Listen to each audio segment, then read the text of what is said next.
Class 10 এর students, তোমরা modified syllabus পেয়ে গেছো 2021 এক্সামিনেশনের জন্য। রিডিউস করা হয়েছে সিলেবাসটা।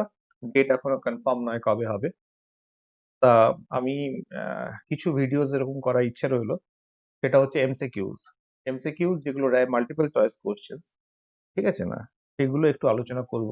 যে চ্যাপ্টার্স গুলো রয়েছে ইনক্লুডেড আছে সিলেবাসের ভিতর, সেগুলো করার চেষ্টা করছি। এবার এমসিকিউ গুলো করার সঙ্গে সঙ্গে আমি চেষ্টা করছি যে সেগুলোকে এক্সপ্লেইন করার, যদি সেই প্রশ্নটা অন্য ফরম্যাটেও দেওয়া হয় আর কি, ঠিক আছে না? এমসিকিউ ফর্মে দিল, শর্ট অ্যান্সার ফর্মে দিল, 2 নম্বরের প্রশ্ন দিল, যাতে তোমরা উত্তরটা করতে পারো। এই জন্য কিছু এমসিকিউ করে দেওয়া হয়। ঠিক আছে, আজকে প্রথমে যেটা আমি করব ঠিক করেছি। এবার এই প্রশ্নগুলো কিন্তু আমি কোনো নিজে থেকে করিনি আর কি, নিজে থেকে তৈরি করিনি। কোনো একটা বই ঘরে ছিল, সেই বইটা থেকে জাস্ট প্রশ্নগুলো নেওয়া। কারণ যে কোনো বই থেকে তুমি প্রশ্ন নেবে, সেখানেও ভালো প্রশ্ন অনেক পাবে। ন্যাচারালি যে বইটা আমার কাছে ঘরে ছিল তার ভিতরে কিছু ভালো প্রশ্ন রয়েছে, তবে তো যে প্রশ্নগুলো কনফিউজ করতে পারে, যেখানে ভুল করতে পারো তোমরা, সেই জায়গাগুলো, সেই প্রশ্নগুলো স্পেশালি একটু আলোচনা করে দিচ্ছি। এটা আশা করি তোমাদের হেল্পফুল হবে। ঠিক আছে, তাহলে এখানে তোমরা দেখতে পাচ্ছ যে কিছু প্রশ্ন রয়েছে, তবে তো দাগ দেওয়া রয়েছে। 7 নম্বরের প্রশ্নটা দেখো, কোশ্চেন নাম্বার 7। ঠিক আছে, এটাকে একটু বড় করে দেবো। দেখো কোশ্চেন নাম্বার 7, দেখো কোশ্চেন নাম্বার 7, নিচের কোনটি সমযোজী যৌগের ধর্ম নয়? সমযোজী যৌগ, কোভ্যালেন্ট কম্পাউন্ড, একটু তাড়াতাড়ি করছি তাহলে অনেকগুলো প্রশ্ন আমরা আলোচনা করতে পারবো। নিচের কোনটি সমযোজী যৌগের ধর্ম নয়? সমযোজী যৌগ মানে কোভ্যালেন্ট কম্পাউন্ডস, ঠিক আছে। আর আয়নিক কম্পাউন্ডস মানে তড়িৎযোজী যৌগ। তড়িৎযোজী যৌগ মানে তারা জলে দ্রবণীয় হয়, তড়িৎ বিশ্লেষ্য রূপে কাজ করে, তাদের ভিতর বন্ধন অনেক তীব্র হয়। ন্যাচারালি তাদের ভিতর যে ইন্টারআয়নিক অ্যাট্রাকশন, অ্যাটমিক মানে অ্যাট্রাকটিভ ফোর্স, মানে অণুগুলোর ভিতর আকর্ষণ বল তীব্র থাকে, সাধারণত কঠিন হয়, গলনাঙ্ক স্ফুটনাঙ্ক বেশি। আর সমযোজী যৌগের ক্ষেত্রে ঠিক ভিন্ন ধর্মগুলো আমরা দেখতে পাই। তাহলে দেখো, বলছে যে নিচের কোনটি সমযোজী যৌগের ধর্ম নয়। তাহলে 1 নম্বর দিচ্ছে জলে অদ্রবণীয়, তাহলে এটা তো সমযোজী যৌগের ধর্ম, যে জলে দ্রবীভূত হয় না, এটা হলো না। নিম্ন গলনাঙ্ক স্ফুটনাঙ্ক, এটাও সমযোজী যৌগের ধর্ম, এটাও হলো না। তাহলে তড়িতের সুপরিবাহী বলে না, এটা তো সাধারণত আমরা কি দেখেছি, এরা তড়িতের সুপরিবাহী নয়। কারণ জলীয় দ্রবণে এটা আয়ন রূপে ভেঙে যায় না। এটা তো কিভাবে তৈরি হয়েছে, আয়ন আকারে তৈরি হয়নি, তাহলে আয়নে ভাঙবে কি করে? ঠিক আছে, তাহলে তড়িতের সুপরিবাহী। তাহলে ক্লাস 7 এ তাহলে উত্তরটা কি হচ্ছে? উত্তরটা হচ্ছে C. C is the right answer. এবার তোমাদের কি করে লিখবে? অনেকে প্রশ্ন করে যে স্যার আমি কি করে লিখবো, কোশ্চেন নাম্বার 7 এ সি লিখে দেবো? না, ও তোমরা লিখতে পারো, তাকে কিন্তু কাটা যাবে না। ঠিক আছে, তোমরা কি লিখলে? কোশ্চেন নাম্বার 7 এর সি, তারপরে স্পেসিফিক্যালি কি লিখলে? তড়িতের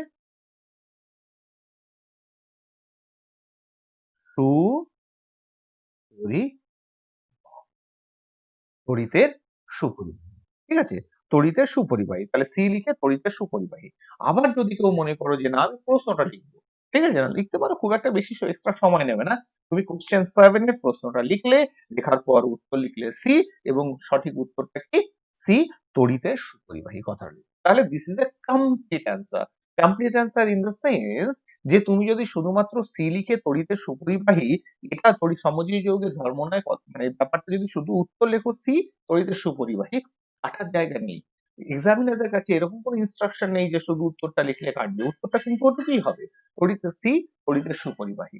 কিন্তু যারা এক্সামিনার, যারা খাতা দেখে, এটা সিম্পলি লজিক যে কোশ্চেন নাম্বার 7 তাদের মনে রাখতে হয়, সাথে সিটা হচ্ছে উত্তর, তড়িতের সুপরিবাহীটা উত্তর। কিন্তু যদি তুমি পুরো প্রশ্নটা লেখো, তাহলে দেখলেই সঙ্গে সঙ্গে বুঝতে পারবে। ঠিক আছে, এবং সেটা দেখতেও আমাদের যেমন সুবিধা, যারা এক্সামিনার তাদের সুবিধা, একই সঙ্গে তোমার মানে খাতাটা কম্প্যাক্ট লাগে। ফলে উত্তরটা কম্প্যাক্ট করার জন্য প্রশ্নটা লিখে সঠিক উত্তর সি, তড়িতের সুপরিবাহী, এটা সমযোজী যৌগের ধর্ম নয়। ঠিক আছে না? অতএব উত্তরটা শুধু লিখবে আর প্রশ্নটা লিখে দেবে সময় থাকলে। ঠিক আছে, এরপরে নেক্সট কোশ্চেন, কোশ্চেন নাম্বার 8, নিচের কোনটি আয়নীয় যৌগের ধর্ম নয়? তাহলে একইভাবে আয়নীয়রা সাধারণত কঠিন পদার্থ, ফাইন। অতি, গলনাঙ্ক স্ফুটনাঙ্ক, হ্যাঁ এটাও ধর্ম। নিম্ন ঘনত্ব, হ্যাঁ এদের ডেন্সিটি কম না, এদের ডেন্সিটি তো হাই ডেন্সিটি হয়। তাহলে কোশ্চেন নাম্বার 8 এর ক্ষেত্রেও সি, উত্তরটা কি হচ্ছে? এদের নিম্ন ঘনত্ব। এদের ঘনত্ব কেমন? এরা হচ্ছে নিম্ন ঘনত্ব। ঠিক নেক্সট নেক্সট দেখি,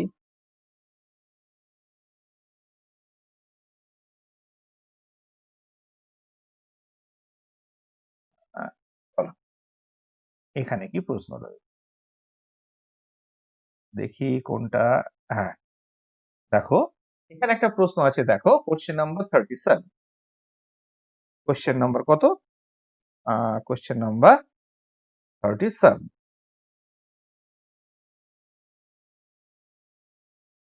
37 দেখো, নিচের যে মৌলের অণুর মধ্যে দ্বিবন্ধন থাকে, নিচের যে মৌলের অণুর মধ্যে, কোশ্চেন নাম্বার 37 দেখো, নিচের যে মৌলের অণুর মধ্যে দ্বিবন্ধন থাকে সেটি হলো, তাহলে দ্বিবন্ধন মানে ডাবল বন্ড, সরি দ্বিবন্ধন মানে ডাবল বন্ড। ডাবল বন্ড মানে এরকম বন্ধন আছে, কার ভেতর দ্বিবন্ধন থাকে? Cl2, Bn2, Cbr2, DO2, ঠিক আছে না? চারটে অণু দেওয়া রয়েছে। তাহলে এবার প্রথমেই ঢুকিয়ে নাও ক্লোরিন আর ব্রোমিন। তাহলে ক্লোরিন Cl তার বাইরের কক্ষে একটি কটা ইলেকট্রন? 7টা। তাহলে যার বাইরের কক্ষে 7টা ইলেকট্রন, তাহলে সে নিশ্চয়ই একটি করে ইলেকট্রন, আর কি হয়েছে, তার নিশ্চয়ই একটি করে ইলেকট্রন রয়েছে, যে একটা করে ইলেকট্রন সে কিন্তু বন্ধন তৈরিতে অংশগ্রহণ করাবে। তার কারণ একটা করে ইলেকট্রন দরকার, তার মানে একটি সমযোজী বন্ধন তৈরি হবে। একইভাবে ব্রোমিন, ব্রোমিনটা হচ্ছে হ্যালোজেন মৌল। তাহলে হ্যালোজেন মৌল হওয়ার জন্য কি হচ্ছে, ব্রোমিনের ক্ষেত্রে আমি এক্সপেক্ট করতে পারি যে ব্রোমিন তোমার একটা করে ইলেকট্রন কি করবে, তারা বন্ধন তৈরিতে অংশগ্রহণ করবে, একটা বন্ধন তৈরি করবে। অক্সিজেন, তাহলে অক্সিজেন কি হলো, অক্সিজেন, অক্সিজেনের ক্ষেত্রে তাকাও, অক্সিজেনের বাইরের কক্ষে আছে 6টা ইলেকট্রন। তাহলে দুটো অক্সিজেন যাদের 6টা করে ইলেকট্রন রয়েছে, তাহলে অবশ্যই অক্সিজেন তার দুটো আরো দরকার অক্টেট, অষ্টক পূর্ণ করার জন্য। তাহলে দুটো যদি দরকার হয়, তাহলে দুটো করে ইলেকট্রন শেয়ার করবে। তাহলে দুটো করে যদি ইলেকট্রন শেয়ার করে জোট তৈরি করে, দুটো ইলেকট্রন যদি ব্যবহার করে একে অপরের, তাহলে দুটো সমযোজী বন্ধন তৈরি হবে। তাহলে অবভিয়াসলি আমরা কি করব, 37 নম্বরে নিচে যে মৌলের মধ্যে অণুর মধ্যে দ্বিবন্ধন থাকে সেটা অবশ্যই, তাহলে কত হলো, তাহলে আমাদের 37 হচ্ছে D answer. Answer is D, অর্থাৎ অক্সিজেন। বলে স্যার নাইট্রোজেন কেন হলো না? তাহলে 37-এর যে ডি উত্তর পাচ্ছি, নাইট্রোজেন কেন হবে না? কারণ নাইট্রোজেনের কটায়? 7টা, তার মানে বাইরের কক্ষে আছে 5টা। নাইট্রোজেনের কটা আছে? 5টা। তাহলে নাইট্রোজেনে যদি 5টা থাকে, তাহলে কটা করে ইলেকট্রন দরকার? আরো 3টে ইলেকট্রন দরকার, 3 জোড়া। তাহলে 3টে ইলেকট্রন দরকার মানে ত্রিবন্ধন। তাহলে জেনে গেলাম নাইট্রোজেনের ভিতর কি রয়েছে, ত্রিবন্ধন রয়েছে, ঠিক আছে, দ্বিবন্ধন। অক্সিজেন দ্বিবন্ধন যুক্ত একটা অণু, ক্লোরিন, ফ্লোরিন, হাইড্রোজেন এরা এক বন্ধন যুক্ত অণু। তাহলে এটাকে বিভিন্ন সময় কাজে লাগতে পারে ইনফরমেশনটা। নেক্সট, NaCl এ Na এর তড়িৎ যোজ্যতার মান কত? Question number 38। কোশ্চেন নাম্বার 38 দেখো, কোশ্চেন নাম্বার 38 এ কি বলেছে? 38 এ বলেছে সোডিয়াম ক্লোরাইড যৌগে সোডিয়ামের তড়িৎ যোজ্যতার মান কত? সোডিয়ামের তড়িৎ যোজ্যতা, তড়িৎ যোজ্যতা মানে সোডিয়াম ক্লোরাইড কিভাবে তৈরি হয়েছে?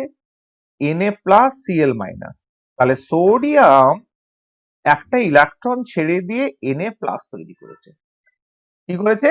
একটা ইলেকট্রন ছেড়ে দিয়ে Na+ তৈরি করেছে, ঠিক আছে। তাহলে তোমার একটা ইলেকট্রন ছেড়ে দিয়ে যদি Na+ তৈরি করে, তাহলে কটা ইলেকট্রন কন্ট্রিবিউট করেছে? একটা, একটা পজিটিভ চার্জ তৈরি হয়েছে, তার মানে তড়িৎ যোজ্যতার মান হচ্ছে 1। তাহলে রাইট আনসার কি হবে? D is the right answer of question number 38। Next 39, কোন যৌগে ধাতব আয়নে অষ্টক পূর্ণ হওয়া সম্ভব নয়? অষ্টক পূর্ণ হওয়া সম্ভব নয়, তাহলে অষ্টক যদি পূর্ণতার কথা বলি, এখানে 4টে যৌগ দেওয়া হয়েছে, lithium hydride, sodium chloride, calcium oxide, magnesium chloride, ঠিক আছে। তাহলে দেখো কোশ্চেন নাম্বার কত? কোশ্চেন নাম্বার হচ্ছে 39। কোন যৌগে ধাতব আয়নের অষ্টক পূর্ণ হওয়া সম্ভব নয়?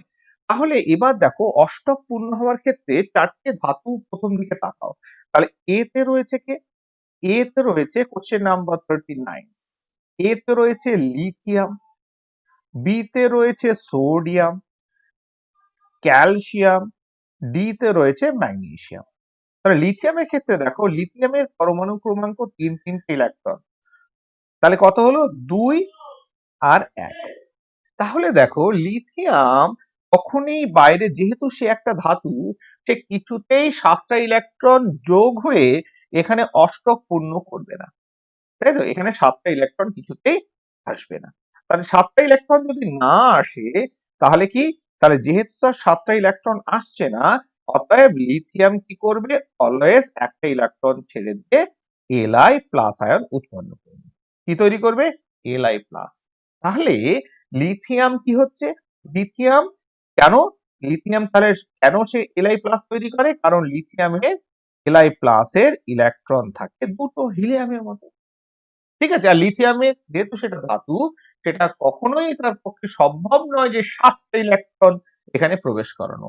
তাই লিথিয়ামের যেহেতু ইলেকট্রন মানে তার কক্ষ সংখ্যা 2, সে একটা ইলেকট্রন ছেড়ে দিয়ে খুব সহজেই হিলিয়ামের মতো ইলেকট্রন বিন্যাস লাভ করে। সেই জন্য তাহলে এই যে যৌগগুলো দেওয়া রয়েছে, এই যৌগগুলোর ভেতরে তোমার কি রয়েছে? এই যৌগগুলোর ভেতরে তোমার লিথিয়াম হাইড্রাইড। কি? Lithium hydride. তার মানে আমরা বলতে পারি কি, যে যে প্রশ্নগুলো কোশ্চেন নাম্বার কত? কোশ্চেন নাম্বার 39 এর ক্ষেত্রে সঠিক উত্তরটা যদি বাছি, সঠিক উত্তরটা কি হবে? সঠিক 39 এর ক্ষেত্রে সঠিক উত্তর হচ্ছে A. A is the right answer, lithium hydride, যার ক্ষেত্রে অষ্টক পূর্ণ হওয়া সম্ভব নয়। নেক্সট হচ্ছে, দেখো উপর দিকে তাকাও, ঠিক আছে? কোন মৌলের সর্ববহিস্থ কক্ষে ইলেকট্রন সংখ্যা 6 হলে, তাহলে সব থেকে বাইরের কক্ষে ইলেকট্রন সংখ্যা 6। তাহলে কোশ্চেন নাম্বার 40, তাহলে 40 তে কি বলেছে? বাইরের কক্ষে ইলেকট্রন সংখ্যা 6। তাহলে বাইরের কক্ষে আজ কটা ইলেকট্রন আছে? 6টি ইলেকট্রন রয়েছে। তাহলে যার বাইরের কক্ষে 6টি ইলেকট্রন আছে, বলো দেখিনি সে কি 6টা ইলেকট্রন দিতে পারবে? নো। কারণ বাইরের কক্ষে 6টা ইলেকট্রন আছে মানে এরা ধাতু নয়, এরা অধাতুর দিকে চলে যাচ্ছে। আর 6টা মানে দুটো নেওয়া সহজ। তাই এ দুটো ইলেকট্রন গ্রহণ করে, 8টা ইলেকট্রন তৈরি করে। তাহলে যার বাইরের কক্ষে 6টা ইলেকট্রন আছে, সে অবভিয়াসলি দুটো ইলেকট্রন গ্রহণ করবে, গ্রহণ করে 8টা ইলেকট্রন বাইরের কক্ষে তৈরি হবে। আর দুটো ইলেকট্রন গ্রহণ করা মানে কিসে পরিণত হওয়া? অ্যানায়ন, অ্যানায়নে পরিণত হবে। তাহলে অ্যানায়নে যদি পরিণত হয়, তাহলে উত্তর আমি পেয়ে গেলাম ক্যাটায়ন গঠনে সক্ষম না অ্যানায়ন গঠনে সক্ষম। ইয়েস, তাহলে 40 এর সঠিক উত্তর হবে B. B is the right answer of question number. এবার 41, ঠিক আছে? বলছে যে নিচের কোন যৌগটি সমযোজী হওয়া সত্ত্বেও উচ্চ গলনাঙ্ক বিশিষ্ট? কোশ্চেন নাম্বার 41, কোশ্চেন নাম্বার 41 এ চলে আসে। তাহলে 41 এর দিকে যদি তাকাই, নিচের কোন যৌগটি সমযোজী হওয়া সত্ত্বেও উচ্চ গলনাঙ্ক বিশিষ্ট? দেখো কি কি দেওয়া রয়েছে, এগুলো একটি ইনফরমেটিভ, এগুলো নলেজ বেস, এগুলোকে মাথায় রাখতে হবে। এখানে যে যৌগগুলো দেখি, যে প্রথমে রয়েছে তোমার বেনজিন, তারপরে সিলিকন ডাইঅক্সাইড, সি রয়েছে হচ্ছে ইথেন, ডি হচ্ছে কার্বন ডাইঅক্সাইড। তাহলে এক হচ্ছে যে গলে যাওয়া, তার মানে সলিড ফর্মে থাকতে হবে, ঠিক আছে না? Benzene liquid, butane gas, carbon dioxide gas, ঠিক আছে না? তাহলে এরা তো গ্যাস ফর্মে রয়েছে, তাহলে এদের কঠিন অবস্থায় আনা মানে কি, টেম্পারেচার অনেক রিডিউস করতে হবে। তাহলে ইথেন সি এবং ডি, অর্থাৎ ইথেন C4H10, অর্থাৎ ইথেন এবং কার্বন ডাইঅক্সাইড ডি এর অলরেডি গ্যাস, তাহলে এদের কঠিন ফর্ম মানে অনেক লো টেম্পারেচার, গলনাঙ্ক অনেক কম, ঠিক না? বুঝতে পারছো যে এদের কঠিন করা মানে কত, মাইনাস কত ডিগ্রি সেলসিয়াসে এদের কঠিন করতে হবে। তাহলে সেখান থেকে তরল হওয়া খুব সোজা, গ্যাস ফর্মেই থাকে। তাহলে একমাত্র এখানে কঠিন ফর্মে রয়েছে যেটা, তারই গলনাঙ্ক অবভিয়াসলি হাই, বলতে বেশি টেম্পারেচার দরকার, সেটা হচ্ছে B, that is silicon dioxide. Silicon dioxide. এবার কোশ্চেন নাম্বার 42, কোশ্চেন নাম্বার কত? 42। তাহলে 42 দিকে যদি আমরা যাই, দেখো অণুর সমন্বয়ে গঠিত কোন যৌগ তরল অবস্থায়, অণুর সমন্বয়ে গঠিত কোন যৌগ তরল অবস্থায় আয়নিত হয়, তড়িৎ বিশ্লেষ্য হয়, তড়িৎ পরিবহন করে, তড়িৎ পরিবহন করে না। ঠিক আছে, তাহলে অণুর সমন্বয়ে গঠিত কোন যৌগ তরল অবস্থায়, তাহলে কি বলে বলো? Question number 42। ঠিক আছে, তাহলে অণুর সমন্বয়ে গঠিত কোন যৌগ তরল অবস্থায়, তাহলে দেখো অণুর সমন্বয়, তাহলে অণু মানে কি? তারা আয়ন ফর্ম নয়।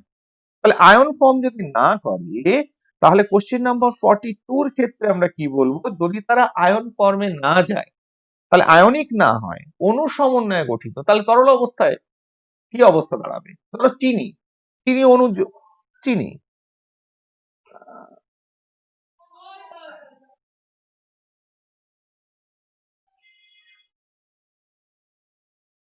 C12H22O11, তাহলে চিনি, চিনি জলীয় দ্রবণ, তাতে কারেন্ট, তড়িৎ পরিবহন করলে কি, তড়িৎ চালনা করলে কি তড়িৎ চালিত হবে? না, আয়ন ফর্মে, আয়নে তো ভেঙে যাচ্ছে না, এটা অণু ফর্মে রয়েছে, সমযোজী যৌগ।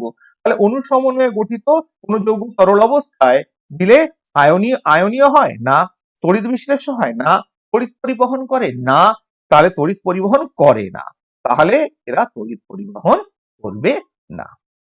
এরপরে 44 দেখো, লাস্ট এদিকে দেখো, আচ্ছা বেশ, অ্যাসিটিলিন অণুর গঠনে দেখা যায়, তার মানে বুঝতে পারছি আমাদের সিলেবাসের ভিতর অর্গানিক কেমিস্ট্রি না থাকলেও যেহেতু বন্ধনের সঙ্গে যুক্ত, বন্ধন সব জায়গায় রয়েছে, জৈব যৌগের ভেতরেও বন্ধন রয়েছে, ফলে জৈব যৌগ কিন্তু টেনে নিয়ে চলে আসবে।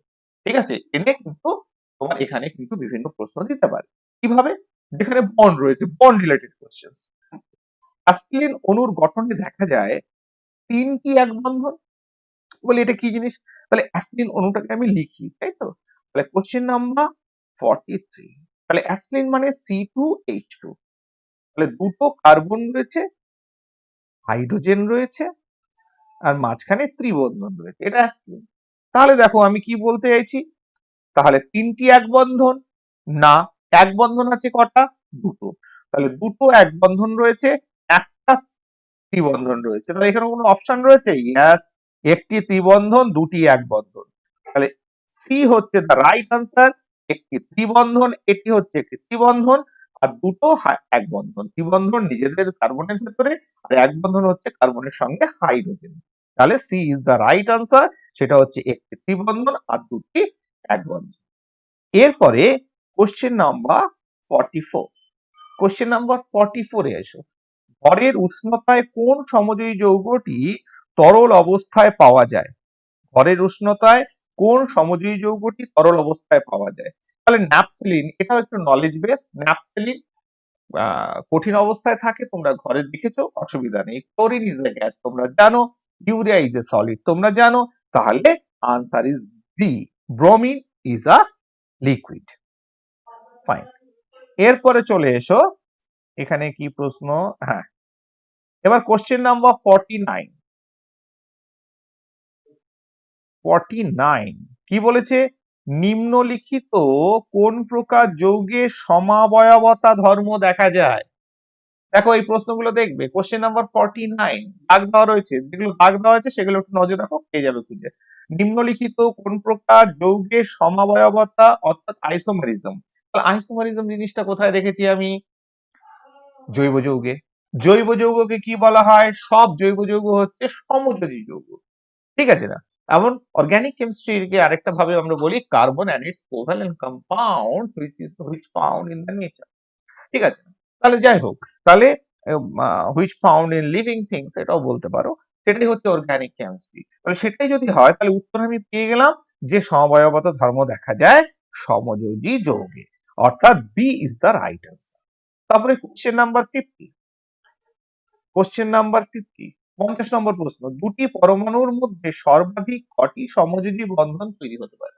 ঠিক আছে, দুটি পরমাণুর ভেতর, এটা জেনে রাখবে, দুটি পরমাণুর ভেতরে সর্বাধিক, ইজ দ্য রাইট আনসার, তিনটি, যেটা আমরা কার্বনের ক্ষেত্রে দেখেছি অর্গানিক কেমিস্ট্রি অ্যাসিটিলিনে সেটা হচ্ছে ট্রিপল বন্ড। তাহলে সর্বাধিক সেটা আমরা পরবর্তীকালে যখন 11-এ উঠবো, বন্ডিং করবো, তখন আমরা দেখতে পাবো যে হ্যাঁ, তিনটেই সর্বাধিক তৈরি হওয়া সম্ভব। ঠিক আছে না? Triple bond. সিঙ্গেল বন্ড অনেক হতে পারে, সিঙ্গেল বন্ড একাধিক তার ব্যালেন্স অনুসারে সিঙ্গেল বন্ড হবে। আমি কিন্তু যোগ্যতার কথা বলছি না, যে একটা পরমাণুর চারিদিকে কটা বন্ধন আছে সেটা বলছি না, একসঙ্গে কটা বন্ধন, যেটাকে এক বন্ধন, দ্বিবন্ধন, ত্রিবন্ধন, তিনটে বন্ধন, যেমন নাইট্রোজেনের ক্ষেত্রে দেখেছি, অ্যাসিলিনের ক্ষেত্রে দেখেছি। তাহলে আমাদের কি হচ্ছে, নিম্নলিখিত দুটি পরমাণুর মধ্যে, তার মানে এখানে একদম স্পেসিফিক্যালি বলেছে দুটি পরমাণুর মধ্যে সর্বাধিক কটি সমযোজী বন্ধন তৈরি হতে পারে? আনসার ইজ বি, তিনটে। নিচের কোন যৌগটির মধ্যে সমযোজী আয়নীয় ও অসমযোজী বন্ধন থাকে? তাহলে কোশ্চেন নাম্বার 51, কোশ্চেন নাম্বার 51-এ কি বলেছে? নিচের কোন যৌগটির মধ্যে সমযোজী আয়নীয় ও অসমযোজী বন্ধন উপস্থিত থাকে? ঠিক আছে, তাহলে কি কি আছে? KCl। তাহলে এ যদি লিখি KCl, তাহলে এখানে K প্লাস Cl মাইনাস আয়নীয় বন্ধন। H2O, তাহলে H2O এর ক্ষেত্রে আমরা জানি যে এটা সমযোজী বন্ধন। সমযোজী বন্ধন কেন? কারণ অক্সিজেনের সঙ্গে হাইড্রোজেনের ক্ষেত্রে তোমার কি রয়েছে? সমযোজী বন্ধন তৈরি করেছে। ক্যালসিয়াম ক্লোরাইড, তাহলে CaCl2, তাহলে এক্ষেত্রেও Ca দুটো ইলেকট্রন ছেড়ে দিয়ে Ca2+ তৈরি করেছে, আর দুটো Cl দুটো ইলেকট্রন নিয়ে 2Cl- তৈরি করেছে, আয়নীয় বন্ধন। তাহলে এবার পড়ে থাকলো অ্যামোনিয়াম ক্লোরাইড। এই যে অ্যামোনিয়াম ক্লোরাইড NH4Cl, এক্ষেত্রে কিন্তু তিনটে বন্ধনই রয়েছে, উপস্থিত রয়েছে। এবার তোমরা যেহেতু অসমযোজী বন্ধনটা জানো না, সেহেতু তোমাদের কিভাবে ব্যাখ্যা করবো তাই ভাবছি। তাও একটু দেখিয়ে দিই। যেমন ধরো একটা জিনিস কি, NH4+ Cl-, তার মানে আয়নীয় বন্ধন রয়েছে NH4+ এবং Cl- এর ভেতরে। আবার NH4+ কি করে তৈরি হলো?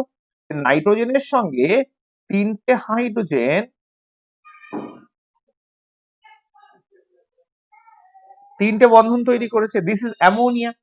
ঠিক আছে, কি রয়েছে? এটা হচ্ছে অ্যামোনিয়া। ক্লিয়ার? বোঝা গেল? আর একটা যেটা H+, তাহলে এটা কিভাবে হচ্ছে? তাহলে এটা হচ্ছে এরকম ভাবে, নাইট্রোজেনের সঙ্গে তিনটে হাইড্রোজেন, তিন দিক থেকে তিনটে সমযোজী বন্ধন। নাইট্রোজেনের যে এক্সট্রা ইলেকট্রন রয়েছে, সেই এক্সট্রা ইলেকট্রন এ কি করে, হাইড্রোজেনকে একাই দুটো দিয়ে দেয়।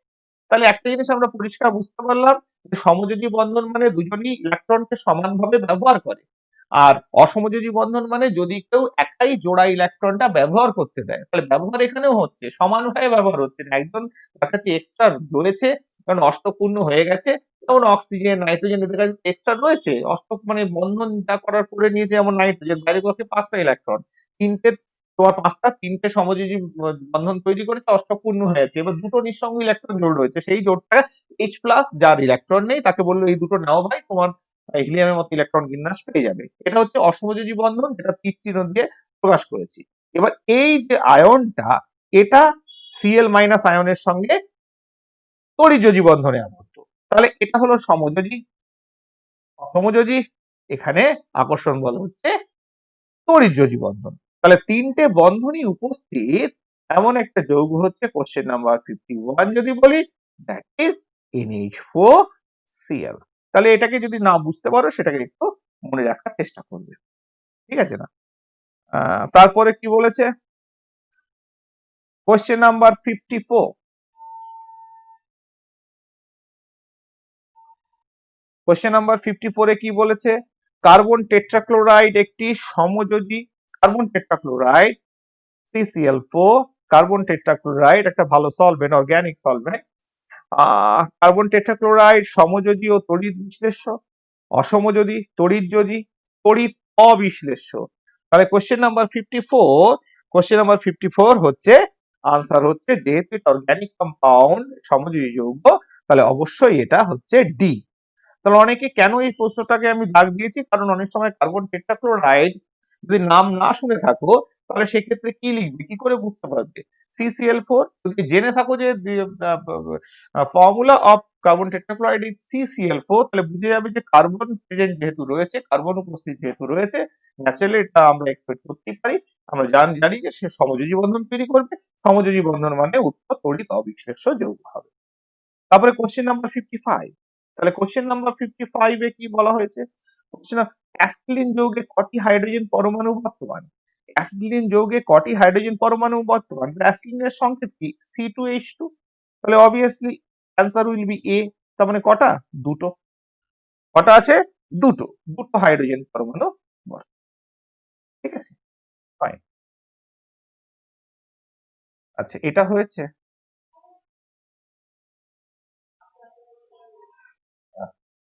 এটা হয়নি না? বেশ বেশ, এখানে দেখো কোশ্চেন নাম্বার 13।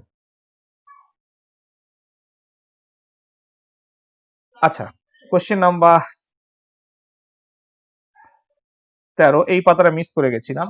দেখো, পর্যায় সারণীর 1 নম্বর ও 17 নম্বর শ্রেণীর মৌলের মধ্যে গঠিত বন্ধনের প্রকৃতি হলো, ঠিক আছে, 1 নম্বর এবং 17 নম্বর শ্রেণীর মৌলের মধ্যে গঠিত বন্ধনে 1 নম্বরে কারা থাকে? ক্ষার ধাতু, হাইলি ইলেকট্রোপজিটিভ।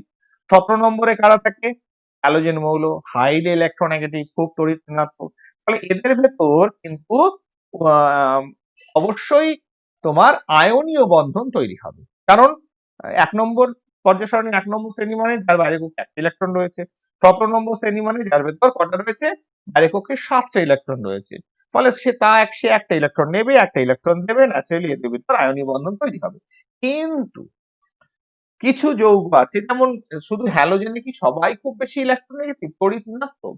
না, যেমন আয়োডিনের তড়িৎ ঋণাত্মকতা অনেক কম। ঠিক আছে, তাহলে যদি আমি ভাবি লিথিয়াম আয়োডাইড, লিথিয়ামের থেকে 1 নম্বর শ্রেণীতে যত আমি নিচের দিকে নামবো পর্যায় সারণীতে, তাদের তড়িৎ ধনাত্মকতা আরো বাড়বে। লিথিয়ামের থেকে আরো বেশি তড়িৎ ধনাত্মক মৌল নিচের দিকে রয়েছে। আবার লিথিয়ামের তার তড়িৎ ধনাত্মকতা একটু কম, আবার আয়োডিনের তড়িৎ ঋণাত্মকতা কম। ফলে এদের ভেতর কিন্তু সমযোজী যৌগ তৈরি হবে, সমযোজী বন্ধন তৈরি হবে এদের ভেতর। তার মানে এখানে কি কোনো, তার মানে 1 নম্বর এবং 17 শ্রেণীর মৌলের মধ্যে গঠিত বন্ধনের প্রকৃতি কিন্তু সমযোজী, মানে মানে হয়তো 90% বা 99% আয়নীয় যৌগ তৈরি করে, কিন্তু একটা দুটো হলেও সমযোজী যৌগ তৈরি করে। আর সেই অপশনটা কিন্তু এখানে নেই। ঠিক আছে, অতএব এখানে বইয়ে কিন্তু কোনো একটা জায়গায় ভুল হয়েছে, আমার মনে হয়েছে এটা। তাহলে সঠিক তোমাদের যদি পরীক্ষা আসে তাহলে কিন্তু একটা অপশন দেবে আয়নীয় ও সমযোজী, সেটাই কিন্তু কারেক্ট আনসার। নিম্নোক্ত কোশ্চেন নাম্বার 14, কোশ্চেন নাম্বার 14 দেখো, নিম্নোক্ত কোন যৌগটি আয়নীয় হলেও জলে অদ্রাব্য? ঠিক আছে, নিম্নোক্ত কোন যৌগটি আয়নীয় হলেও জলে অদ্রাব্য? তার মানে সে জলে দ্রবীভূত হচ্ছে না। ঠিক আছে, সে কিন্তু আয়নীয়। তার মানে এখানে দেখো একটা জিনিস আমরা পড়ে এসেছি, আচ্ছা বেশ, তার ভিতর অনেকগুলো ফ্যাক্টর, কেন এরা জলে দ্রবীভূত হয় না, কি বৃত্তান্ত, তার পেছনে অন্য কারণ রয়েছে। সেটা কিন্তু আমাদের এখন জানার দরকার নেই। তবে এটুকু আমাদের মনে রাখতে হবে যে ক্যালসিয়াম কার্বনেট, যেটা ধরো Ca2+ বা CO3 2- এই ফর্মে থাকে, এই ক্যালসিয়াম কার্বনেট এটা কিন্তু জলে দ্রবীভূত নয়। অতএব এটাকে একটু মাথায় রাখতে হবে, মনে রাখতে হবে, ক্যালসিয়াম কার্বনেট এখানে যে অপশন গুলো রয়েছে। ঠিক আছে, অর্থাৎ আর বাকিগুলো যেমন তো ধরো কপার সালফেট দ্রবীভূত হয়, অ্যাসিটিক অ্যাসিড সেটা তো একটা জৈব যৌগ। ঠিক আছে, সেটা আয়নিক ফর্মে অর্থাৎ অ্যাসিটেট আয়ন এবং হাইড্রোজেন আয়ন ফর্মে আমরা দেখতে পাই। সোডিয়াম নাইট্রেট দ্রবীভূত হয়, তবে দ্রবীভূত হয় না ক্যালসিয়াম কার্বনেট। এরপরে কোশ্চেন নাম্বার 15, উপরের দিকে তাকাও, কোশ্চেন নাম্বার 15। তাহলে 15 ক্ষেত্রে কি বলেছে? ক্যালসিয়াম এবং ক্যালসিয়াম আয়নের মধ্যে অষ্টক পূর্তি ঘটেছে। কার অষ্টক পূর্তি ঘটেছে? অষ্টক পূর্তি কখন ঘটে থাকে? এমনি কি ঘটেছে? ক্যালসিয়াম হচ্ছে 20, 2 8 8 2, বাইরে কক্ষে দুটো আছে, অষ্টক পূর্তি ঘটেছে। কিন্তু ক্যালসিয়াম আয়ন মানে কি? দুটো ইলেকট্রন ছেড়ে দিয়েছে, তার মানে 2 8 8, তাহলে বাইরে কক্ষে অষ্টক পূর্তি ঘটেছে। তাহলে অবভিয়াসলি তাহলে এটার আনসার উইল বি বি, অর্থাৎ ক্যালসিয়াম 2+ এর। নেক্সট হচ্ছে কোন মৌলটির সঙ্গে হাইড্রোজেন যুক্ত হয়ে সমযোজী যৌগ গঠন করে? ঠিক আছে, দেখো এইখানে একটা ইম্পর্টেন্ট পার্ট, এই প্রশ্নটার দিকে তাকাও। কোশ্চেন নাম্বার 16, কোন মৌলটির সঙ্গে হাইড্রোজেন যুক্ত হয়ে সমযোজী যৌগ তৈরি করে? তাহলে আমরা জানি কি, প্রথম দিকে তাকাও, সোডিয়াম, তাহলে সোডিয়াম, বি হচ্ছে কার্বন, সি হচ্ছে পটাশিয়াম, ডি হচ্ছে ক্যালসিয়াম। এই চারটের দিকে তাকালে একটা জিনিস পরিষ্কার, এর ভিতর কারা হাইড্রোজেনের থেকে অনেক বেশি সক্রিয়, ধাতব ধর্ম বেশি, অনেক বেশি তড়িৎ ধনাত্মক, সেটা হচ্ছে সোডিয়াম, পটাশিয়াম, ক্যালসিয়াম, এই তিনটে। তাহলে এই তিনটে যদি তীব্র তড়িৎ ধনাত্মক হয় হাইড্রোজেনের থেকে, কার্বনের থেকে, তাহলে কি হবে, এরা কিন্তু হাইড্রাইড তৈরি করবে। Sodium hydride, potassium hydride, calcium hydride, এগুলো সবই হচ্ছে আয়নিক। একমাত্র কার্বন যেটা তোমার আয়নীয় যৌগ তৈরি করবে না। এরা কি যৌগ তৈরি করবে? এরা সমযোজী যৌগ তৈরি করবে। তাহলে 16 সঠিক উত্তর হচ্ছে B is the right answer, যে সমযোজী যৌগ তৈরি হবে একমাত্র কার্বন, আর বাকি সবাই আয়নীয় যৌগ। Next problem, problem number 17। ঠিক আছে, প্রবলেম নাম্বার 17, দেখো কি বলা হচ্ছে, বলছে সালফা পরমাণু, তাহলে আমরা ইন্ডিকেট করে দিই এই প্রবলেমটা। সালফার পরমাণু যোজ্যতা কক্ষে দুটি ইলেকট্রন গ্রহণ করে নিচে কোন নোবেল গ্যাসে স্থায়ী ইলেকট্রন বিন্যাস লাভ করে? তাহলে কোশ্চেন নাম্বার 17 এদিকে যদি তাকাই, তাহলে কি দেখতে পাবো? দেখতে পাচ্ছি যে সালফার পরমাণু, তাহলে সালফার, তার মানে ইলেকট্রন বিন্যাস কত? সালফারের কটা রয়েছে? সালফার হচ্ছে 16টা। ঠিক আছে না? তাহলে দুটি ইলেকট্রন গ্রহণ করলো, তাহলে দুটি ইলেকট্রন গ্রহণ করলে মোট কটা ইলেকট্রন হলো সালফারে? সালফারে ইলেকট্রন হলো মোট 18টি ইলেকট্রন। তাহলে 18টি ইলেকট্রন যদি হয়ে থাকে সালফারের, আর তাহলে কটি কার মতো ইলেকট্রন বিন্যাস লাভ করলো? তাহলে আমরা যদি দেখি, তাহলে এর ভেতর তোমার 20 পর্যন্ত তো মনে রাখতেই হবে তোমাদের মাধ্যমিক পর্যন্ত, ন্যাচারালি 18টা হচ্ছে কার, 18টা হচ্ছে আর্গন। ঠিক আছে, 18টা কার, 18টা হচ্ছে আর্গন। তাহলে argon will be the right answer. Right answer হচ্ছে সি, এটা হচ্ছে সঠিক উত্তর, যে আর্গনের ইলেকট্রন বিন্যাস লাভ করবে। ঠিক আছে, নেক্সট এরপরে চলে আসি, এরপরে প্রবলেম নাম্বার দেখি তো, আমি একটু মার্ক করে রেখেছি।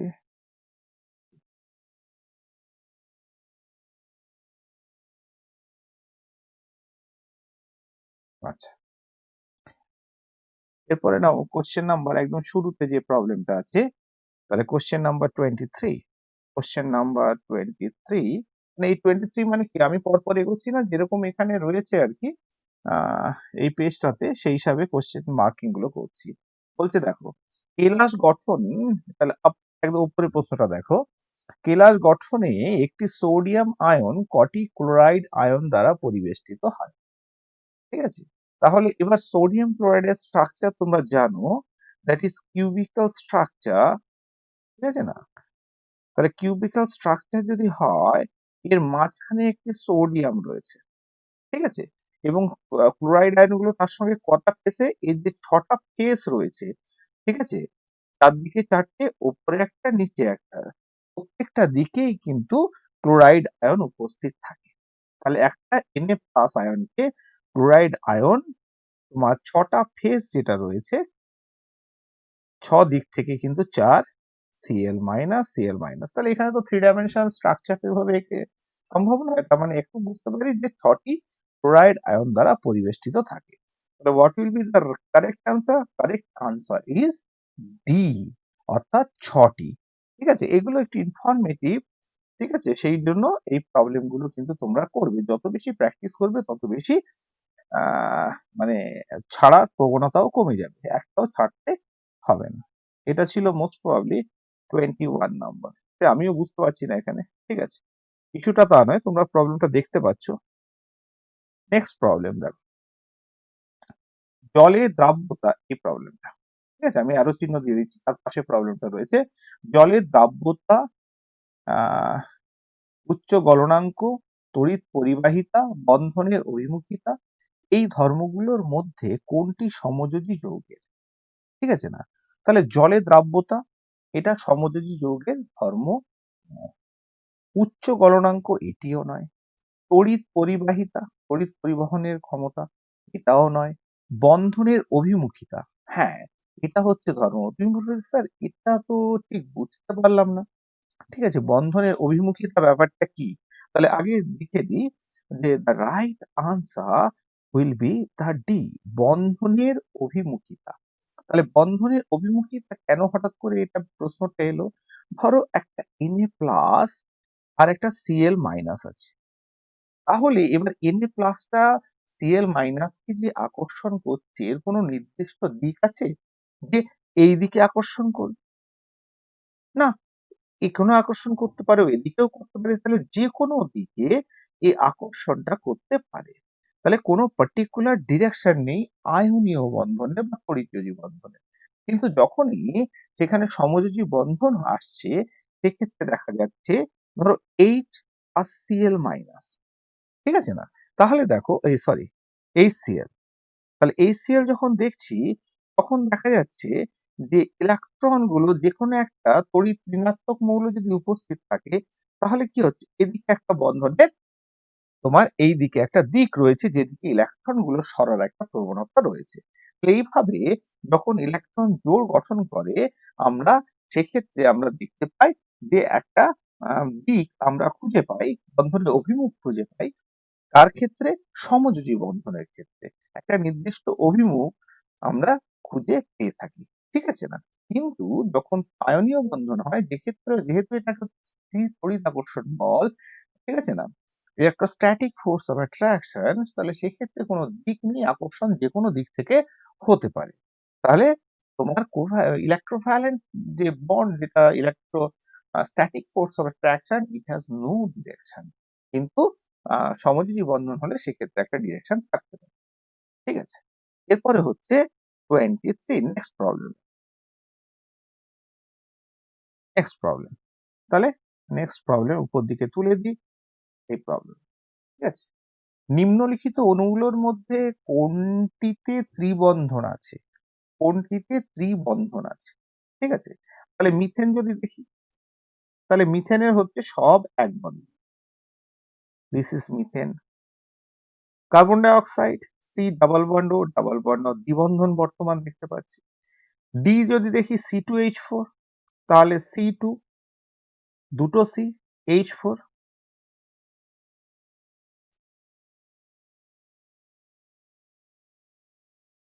দুটো হাইড্রোজেন, তার মানে একটা ডাবল বন্ড রয়েছে, না হলে চতুর্যোজী কার্বন হচ্ছে না। তার মানে দেখো এখানেও অর্গানিক কেমিস্ট্রি পার্ট ঢুকে যাচ্ছে, ঠিক আছে, সেটাকে অ্যাভয়েড করতে পারবে না যদি সিলেবাসে নাও থাকে। তাও নাইট্রোজেনের ক্ষেত্রে ত্রিবদ্ধ, ঠিক আছে, কারণ নাইট্রোজেনের বাইরের পক্ষে 5টা ইলেকট্রন আছে আর 3টে করে শেয়ার করবে। তার মানে এর ভেতর কোনটিতে ত্রিবন্ধন আছে? Answer will be C. তাহলে এই প্রবলেমটার আনসার কি হবে? Answer will be C, the right answer, যে নিম্নলিখিত অণুগুলোর ভিতর কোনটিতে ত্রিবন্ধন আছে, হচ্ছে নাইট্রোজেন। নেক্সট দেখো এই প্রবলেম,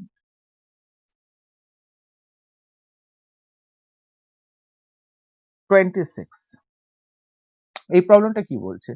নিচের কোনটির ইলেকট্রন বিন্যাস সুস্থিত নয়, নট স্টেবল? তাহলে অষ্টকপূর্ণ না হলেই সেটা স্টেবল হবে না।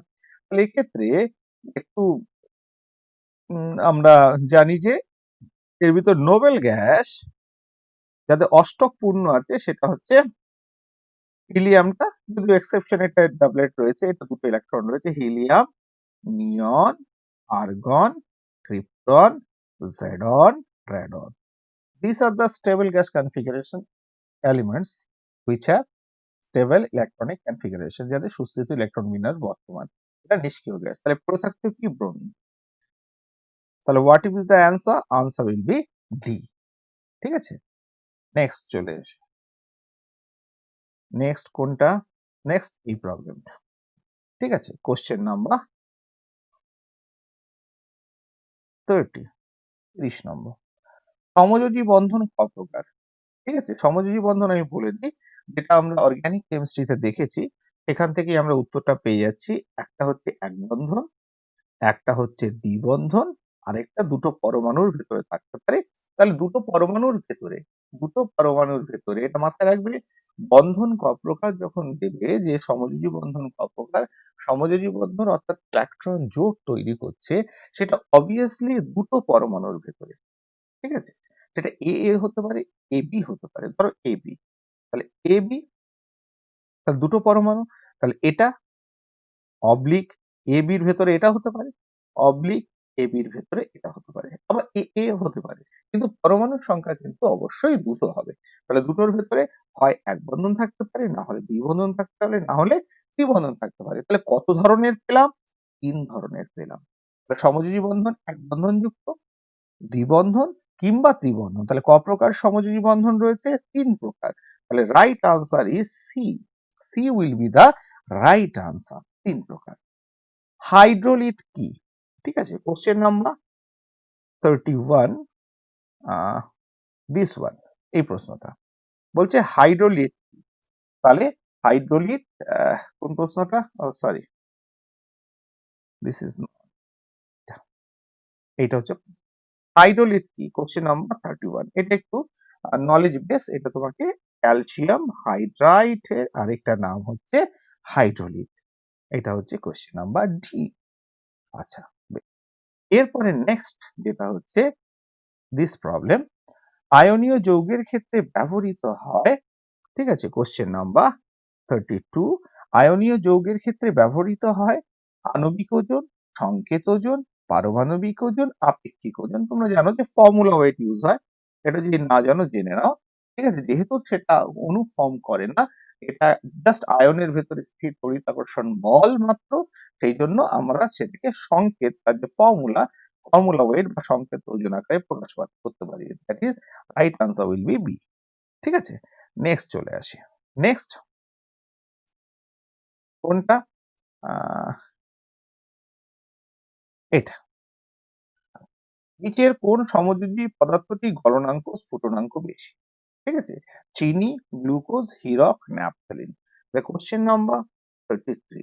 33 তে রয়েছে 4টি জিনিস। আমি তো সব থেকে আমরা জানি কঠিন পদার্থ কোনটা, সব থেকে মানে কঠিনতম পদার্থ। ঠিক আছে, যার গলনাঙ্ক সর্বাধিক due to its structure, tetrahedral structure.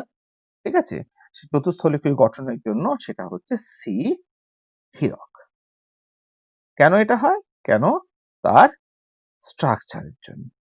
ঠিক আছে না, কার্বন কার্বন টেট্রাহেড্রাল চতুস্থলকীয় স্ট্রাকচার, খুব মানে স্ট্রং স্ট্রাকচার ফর্ম করে।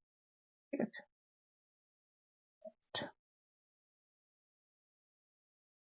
নেক্সট কিছু প্রবলেম।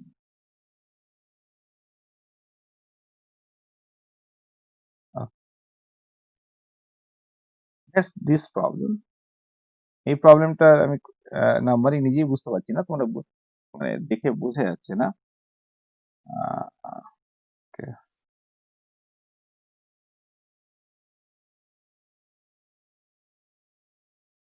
ইস্যু নয়, কারণটা কি বলেছে? এ ও বি, দিস ওয়ান, অ্যারো দেওয়া আছে, দেখো প্রবলেমটা দেখো।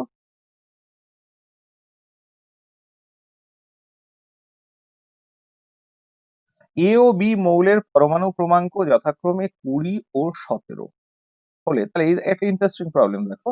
এ ও বি মৌলের পরমাণু ক্রমাঙ্ক যথাক্রমে 20 ও 17 হলে এ ও বি মৌল দ্বারা গঠিত যৌগের সংকেত কি হবে? ফাইন, তাহলে এর পরমাণু ক্রমাঙ্ক কত? 20। বি এর কত? এই ধরনের আমি প্রবলেম করেও দিয়েছি, ঠিক আছে, ভিডিওতে রয়েছে, দেখবে। বি এর হচ্ছে 17। ঠিক আছে, তাহলে এর ইলেকট্রন বিন্যাস কি হবে? 2 8 8 2। বি এর কি হবে? 2 8 7। তাহলে অবভিয়াসলি এ যোগ্যতা কত? অষ্টক পূর্ণ করতে হলে বি কি করবে? একটা ইলেকট্রন দরকার।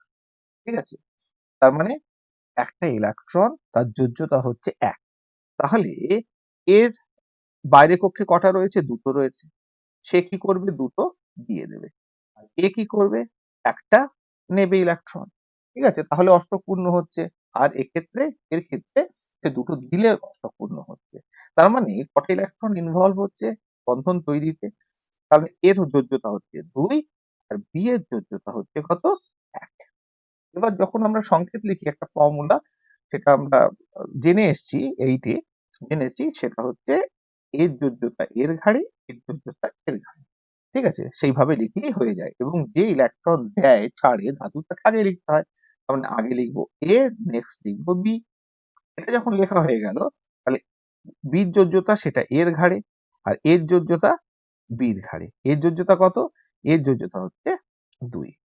ক্রস অ্যারো দিয়েছি ডায়াগোনাল। ঠিক আছে, তাহলে A1B2 মানে হচ্ছে AB2, 1 লেখার দরকার হয় না। তাহলে what is the answer? AB2 কোথায় রয়েছে?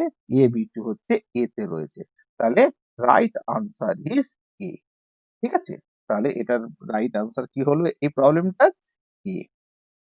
নেক্সট চলে আসি এই প্রবলেম। সোডিয়াম, এই প্রবলেমটার দিকে তাকাও। সোডিয়ামের পারমাণবিক ক্রমাঙ্ক 11। ওই সোডিয়াম পরমাণুর কে ও এম কক্ষে উপস্থিত ইলেকট্রন সংখ্যার পার্থক্য কত হবে? ঠিক আছে, সোডিয়ামের পরমাণু ক্রমাঙ্ক 11। তাহলে সোডিয়াম, এগুলো দেখো খুব বেশ ভালো, পারবে সবাই, আবার ইন্টারেস্টিং, ভালো। কে এর পরমাণু ক্রমাঙ্ক 11, ইলেকট্রন বিন্যাস কত? 2, 8। তার মানে এটা কি কক্ষ? কে, এল, এম। ঠিক আছে, এবার বলছে কে ও এম। তাহলে কে কক্ষে কটা রয়েছে? কে কক্ষে রয়েছে দুটো। এম কক্ষে কটা রয়েছে? এম কক্ষে রয়েছে একটা। তাহলে কে ও এম কক্ষে উপস্থিত ইলেকট্রন সংখ্যার পার্থক্য বিয়োগ করো 1। তাহলে D will be the right 1। আচ্ছা,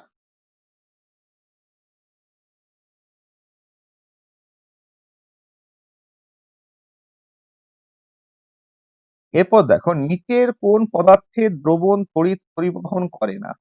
খাদ্য লবণ করে, ঠিক আছে না? Soda, that is also a electrovalent compound. ছানার তৈরি powder, that is also electrovalent compound. এবার ধরো আমি ধরে নিচ্ছি আমি সোডা কি, ছানার তৈরি পাউডার কি আমি জানি না। ঠিক আছে, হতেই পারে।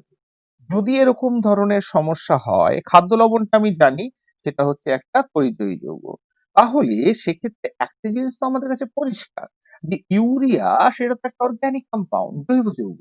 তাহলে সেটা যদি হয়, তাহলে ইউরিয়া, তাহলে সেটা যদি জৈব যৌগ হয় সেটা তড়িৎ পরিবহন করবে না। এখানে কনফার্মেশন, মানে কনফার্ম হয়ে গেলাম। সেক্ষেত্রে বাকিগুলো আমি না জানলেও আমি আনসার লিখতে পারবো যে B will be the right answer. ঠিক আছে, নেক্সট চলে আসি।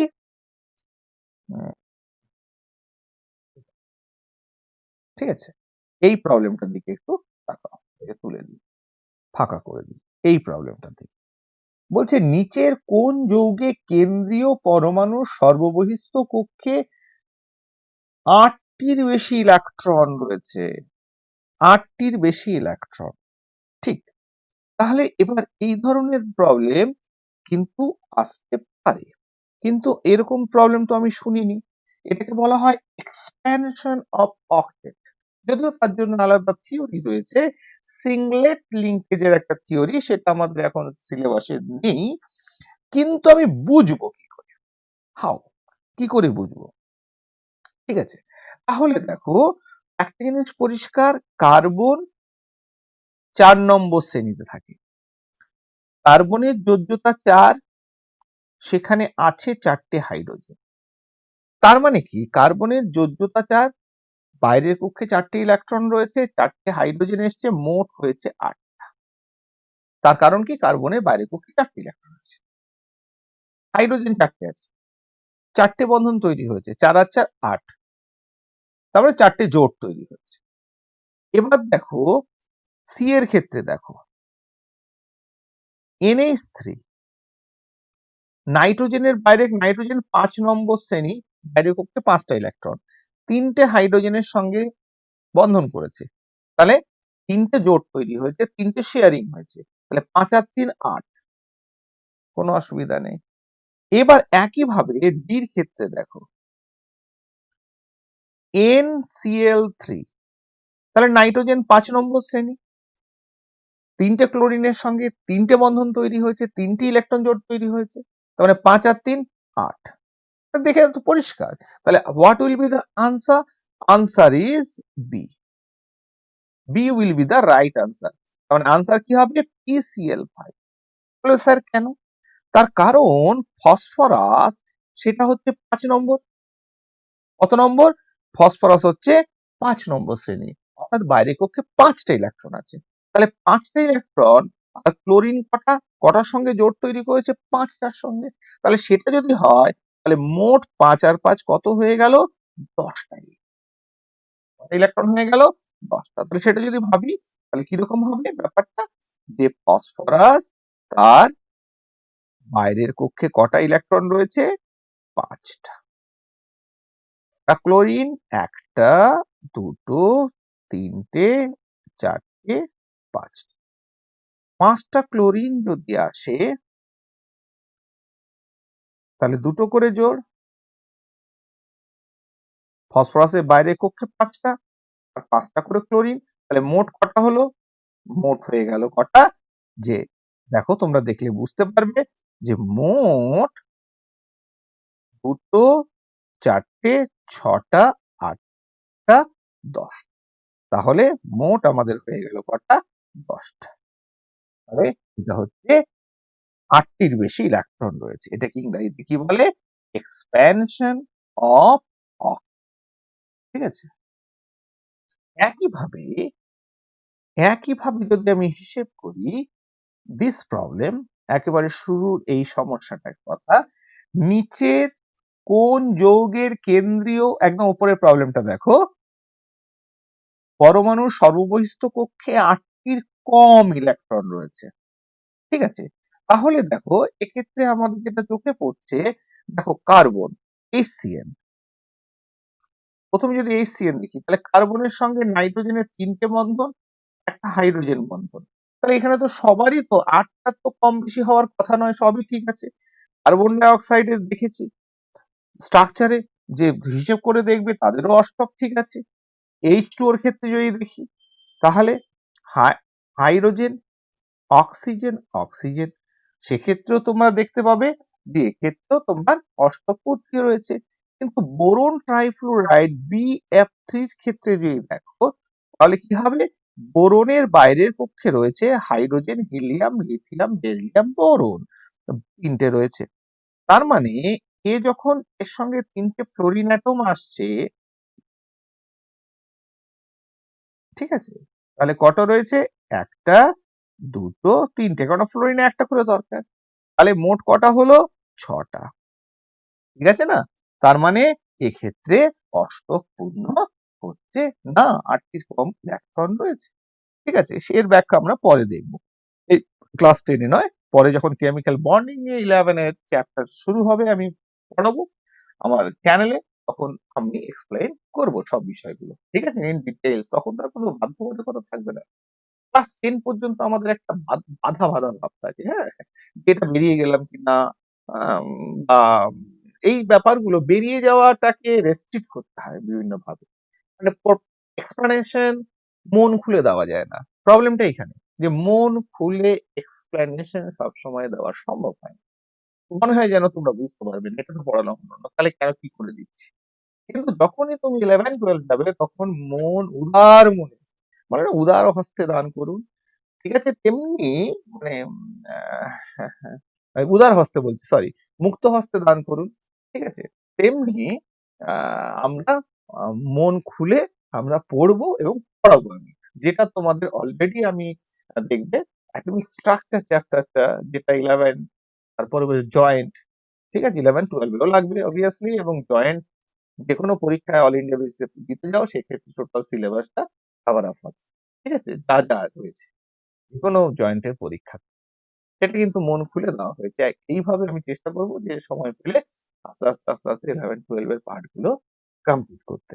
তখন আরো ডিটেইলস এ অ্যানালিসিস করব। কিন্তু এখন তোমাদের মতো করে তোমাদের জন্য যেটুকু করার করছি। আর আচ্ছা,